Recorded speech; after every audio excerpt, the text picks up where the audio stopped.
Ever thought about becoming a drone pilot? Kent State might have a major that is right up your alley coming soon.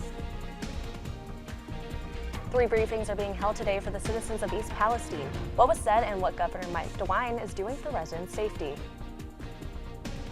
And what measures are taken to ensure your safety on Kent State's campus. We have a breakdown of what you need to know. And Biden gave a plan to cut U.S. deficits over the next decade. All these stories and more as TV2 News starts right now.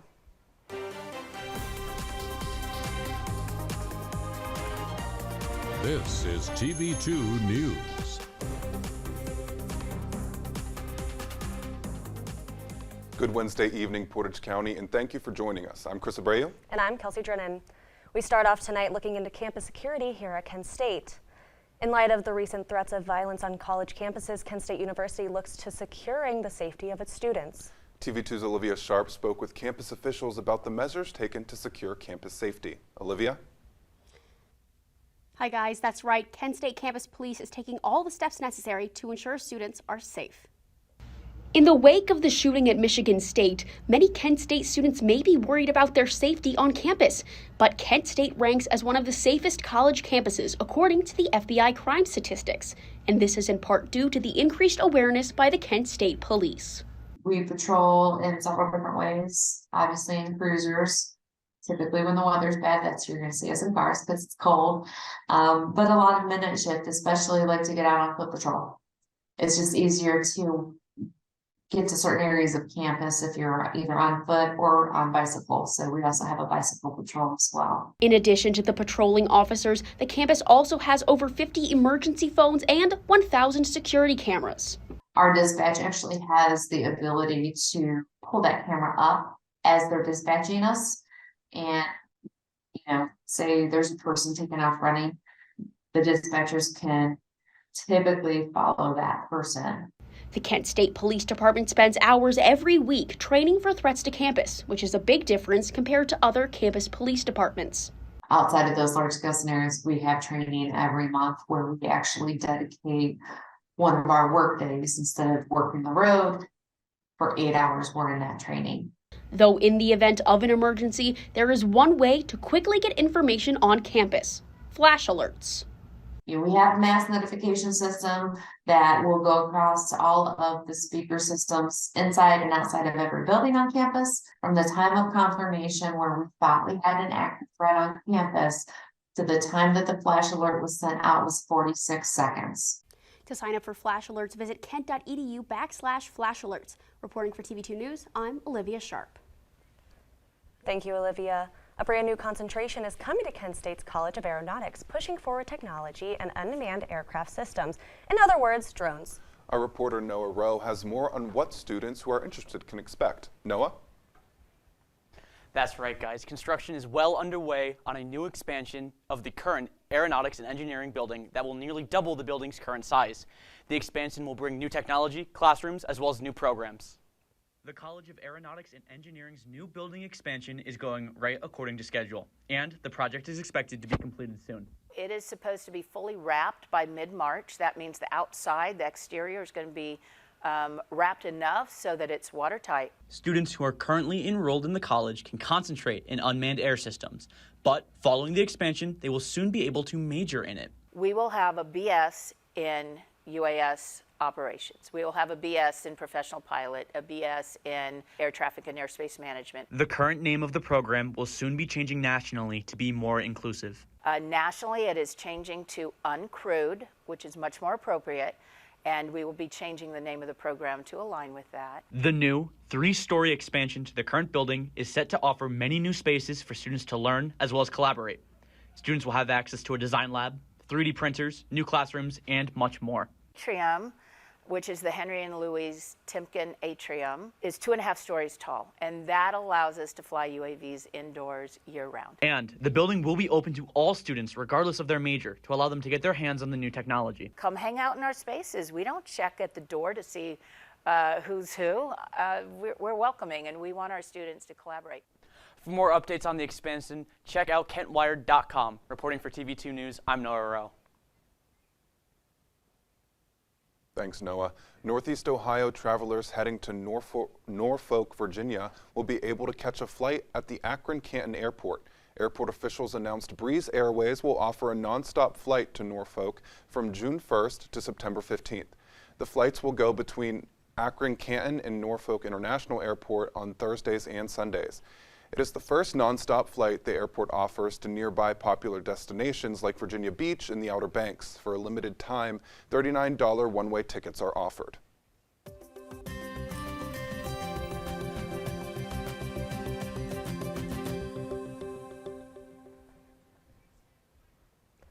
The National Weather Service says today is a historically warm and windy day in Northeast Ohio. Winds in greater Akron are reaching between 20 and 30 miles per hour.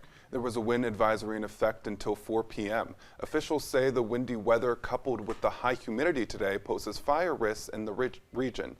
Now, let's send it over to our weather anchor, Aaron Houck, about the gusty winds right here in Kent. What can you tell us? That's right, guys. We have a ton of warm and windy weather today, but unfortunately, that will start to change tomorrow and going into the weekend. Let's take a look at the weather here in Kent this evening. We are at 64 degrees, feels like 64. Our dew point is at 32. Winds are pretty strong. As they said, we are at a high wind advisory with winds west-southwest, calming down a little bit though to 15 miles per hour. Our humidity is at 32% and visibility this evening is at a clear 10 miles. Continuing on into the forecast for this evening, we can go ahead and see that it is going to be 40 degrees tomorrow right around 6 a.m. with cloudy skies opening up. Around noon, those showers are going to be rolling in, bringing us a temperature of 49 degrees, and those showers have a chance to intensify later into the evening, bringing us a potential thunderstorm and temperatures right around 56 degrees. Stay tuned because when we come back, we will be giving you guys a full look at the 7-day forecast and temperatures across the rest of the state.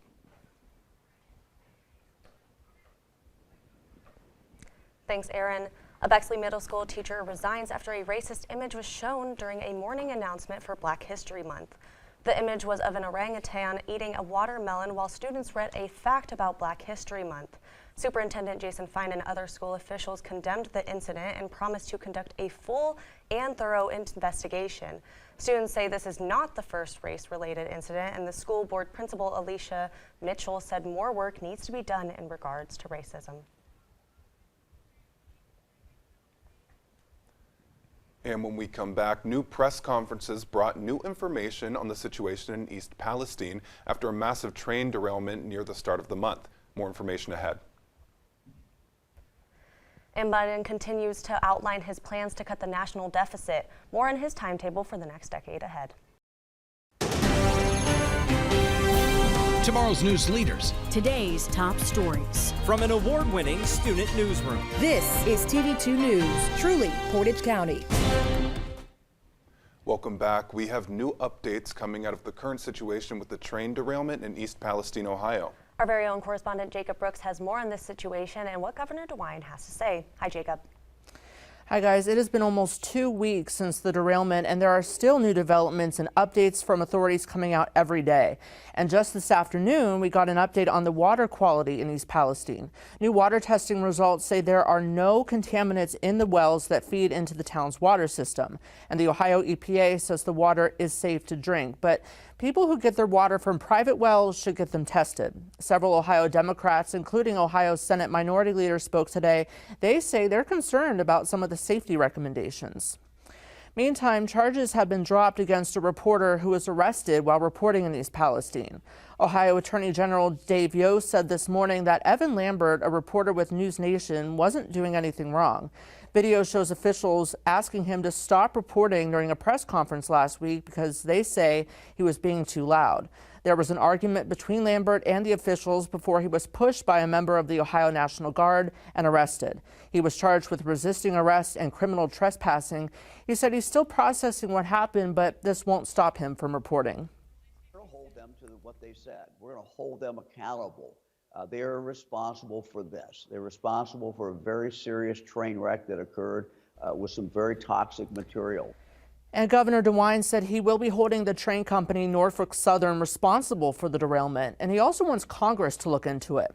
He said he was told that the train was not considered, quote, a high hazardous material train, so that the state had no clue the train was coming through. He said that if this is true, Congress needs to look into how these types of things are handled in the future. Now, in less than an hour from now, there will be a town hall at East Palestine's high school to update people on what's going on. But officials from Norfolk Southern said they will not be attending because they're concerned for their employees' safety. The NTSB says they'll have an initial report on the derailment out in 2 weeks. I'm Jacob Brooks, TV2 News. I said, there's a reason. They asked why I was so pro-union. I said, because they save you a lot of money. No, seriously. You pay more to get the work done. But the work gets done right. Work gets done by the best people in the country. In a series of speeches about the economy, President Biden outlined a plan to cut the U.S. deficit by $2 trillion over the next decade. He spoke in Maryland earlier today, saying the U.S. needs to, quote, build an economy from the bottom up and the middle out. Biden says his plan focuses on government revenue rather than government spending and boosting rates on the upper class.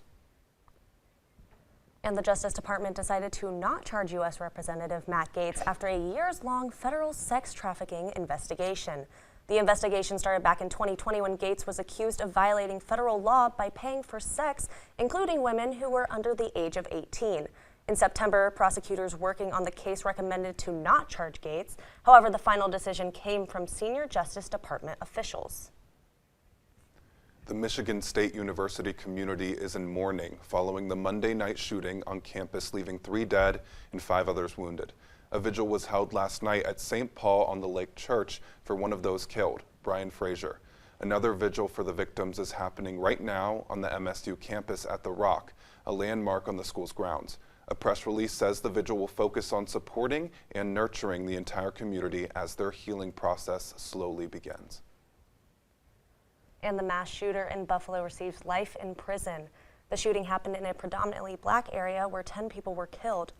The man responsible now apologizes for the racist attack, saying he regrets his actions. In a court hearing today, he said that he believed what he read online and acted out of hate. The judge sentenced him both for terrorism and murder and said there is no place for his ignorant, hateful, and evil ideologies. The Federal Reserve might raise interest rates after a new economic report. The U.S. Census Bureau said retail sales rose 3% in January, which surpassed the 1.8% economists had estimated. This switch could be from the labor market, post-holiday discounts, and even the weather. Reining in inflation is why the federal government could raise interest rates again in an effort to cool demand.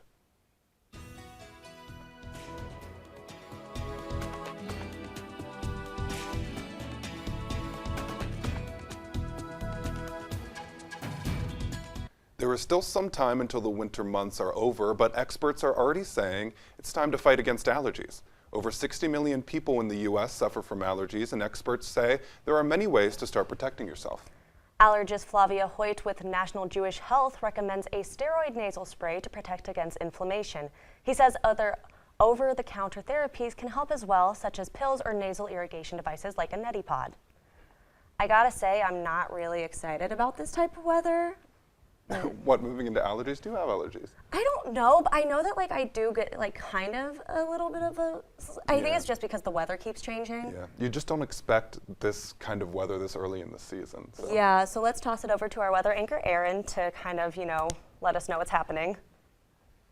Yes, let's go ahead and take a look at some temperatures here in Northeast Ohio and what other people are currently experiencing. So right here in Kent, we're at 64 degrees. We're also at 64 in Canton and Mansfield, 63 in Worcester, 60 in Sandusky, 59 up on the lake in Cleveland, 60 in Ashtabula, and 65 in Youngstown. Moving on and taking a look at the temperatures across the rest of our state, we can go ahead and see that we are at 59 in Lima, 67 in Dayton, 70 in Columbus and Cincinnati. Like I said, it has been a beautiful day today. Unfortunately, these temperatures are not going to continue into the rest of the week. We're at 65 in Akron, 68 in Athens and Steubenville. Going ahead and taking a look at our 7-day forecast for this area, we are able to see that tomorrow, we have a slight chance for some rain and thunderstorms moving on throughout the day. 58 degrees is the high, 28 is our low. Friday is going to be overcast throughout the majority of the day, bringing us a high of 30 and a low of 19, which is going to be extremely cold compared to today in the past few days. Moving on into our weekend, Saturday is going to open up to mostly sunny skies with a high of 45 and a low of 30. Moving into Sunday, partly cloudy skies, and in fact those will be opening up to more sunshine in the evening and a little bit cloudier in the morning. Moving on to the beginning of next week, our weather is going to slightly change back to that wintry mix, bringing us 45 on Monday, 46 on Tuesday, and 38 on Wednesday, with the potential for some snow showers. And that is all for your evening weather report. Stay tuned at kentwired.com for more news and weather updates. Thank you. Thanks, Aaron. Ukrainian President Volodymyr Zelensky extended another invite for President Biden to visit Ukraine earlier today in a press conference. President Biden and I meet occasionally. You know that we have invited the president. I think he will be happy to visit Ukraine if he has the opportunity. That would be an important signal to support our nation. Nevertheless, today there are various means of communication with the President of the United States. We are grateful to them for their great help. Zelensky says that him and President Biden meet occasionally and reiterated an invitation to Kiev. He said that he believes Biden would like to visit the country given the opportunity, and it could show an important sign of support to Ukraine. He also stated that the country is grateful for the support Biden provided Ukraine thus far. And a survivor from the Turkey and Syria earthquake just gave birth on a naval hospital ship. Merv Akabis gave birth to a baby girl on Tuesday after arriving on the ship for control purposes. Akabis thanked the doctors and everyone there who helped her, and her husband said they were able to be happy in these difficult days. At least 39 people died in a bus crash in Panama earlier today. The country's migration authorities say a bus carrying over 60 migrants fell off a cliff, causing what they say is the worst migration incident in Panama's history. The migrants were traveling to a shelter nearing the Costa Rica border when the incident happened. Panama's Social Security Authority says about 20 others were hospitalized, some with severe injuries. Are the playoffs in the Kent State basketball team's future? Find out after the break. And today is the day for us who might have wanted this for Christmas. More on National Hippo Day and how this day came to be. And now, your TV2 Sports Report.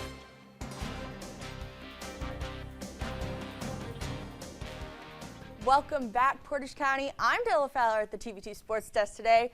And do you think it's wrong to call Kent State a basketball school? Let's get into it and find out why. Now, last night in a dominant 82-58 win over Western Michigan, the Kent State men's basketball team clinched their spot in the MAC tournament. Redshirt sophomore Vaughn Cameron Davis recorded a career-high 21 points on the night and paired that with a beautiful plus-minus of 23 points out of 27 minutes playing. However, this team is working together more efficiently every single game with 9 out of 10 players that stepped on the court. They all charted at least 2 points. Not to mention 4 of those players had double-digit nights. The Flashes sit first in the MAC right now, being chased very closely by a hot Toledo Rockets team, so they will need all the help they can get this Friday at 6 against Eastern Michigan at home in the MAC. And now that football has come to its conclusion, 'tis the season, and it looks like it will be a good one as the Kent State men's baseball team has been ranked 3rd in the MAC by a preseason coaches poll. They will start the season on the road against Jacksonville University. Keep your eye out on Michael McNamara, though. This season, as D1Baseball.com ranked him 25th in the country among shortstops. And talking about defense, watch out for junior pitcher Benny Roebuck. He's coming back from injury and is expected to throw some nasty pitches from the mound. The team will be on the road for some time before hosting their home opener March 7th against Youngstown State.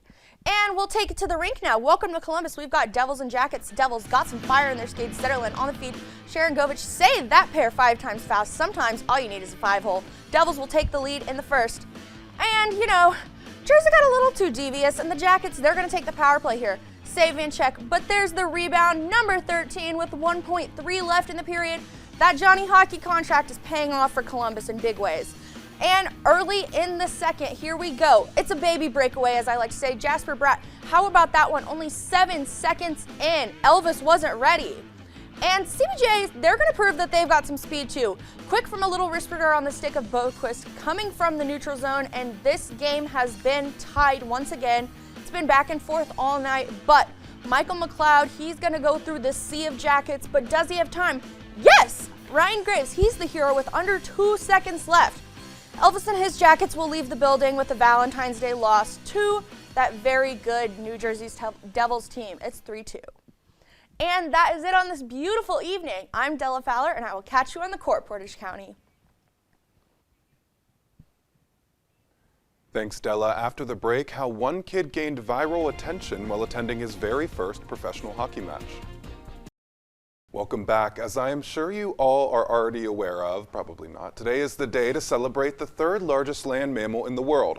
Happy World Hippopotamus Day. That's right. Back in 2006, the International Union for Conservation of Nature listed them as a vulnerable species since their numbers are declining due to poaching. The holiday was created to help preserve hippos. And here are some fun facts about hippos. They can hold their breath underwater for 5 minutes, and hippos actually secrete their very own sunscreen out of their skin. Look at that. Interesting.